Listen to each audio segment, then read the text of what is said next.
আজ সকাল সকাল ঘুম দিয়ে উঠে চলে গেছিলাম সুভাষ সরোবর লেক। রাস্তাঘাটও বেশ ফাঁকা ফাঁকাই ছিল। লোকেশনটা তোমাদের ভিডিওর শেষে বলছি। ঢুকেই এনাকে দেখতে পেলাম, বেশ আনন্দের সাথে কচি ঘাসগুলো খাচ্ছিলেন। লেকের ভিতরে ঢোকার সাথেই একটা আলাদা অ্যাটমসফিয়ার ফিল করলাম।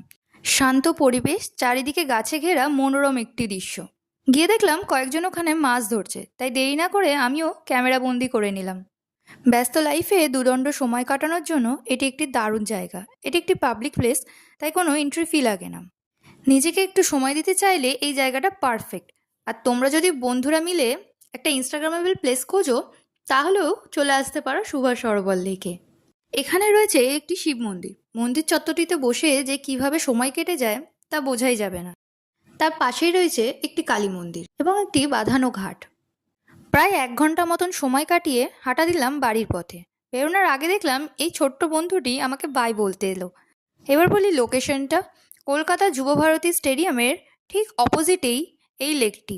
আমার এই ছোট্ট ব্লগটি যদি ভালো লেগে থাকে তাহলে সাবস্ক্রাইব করে দিও।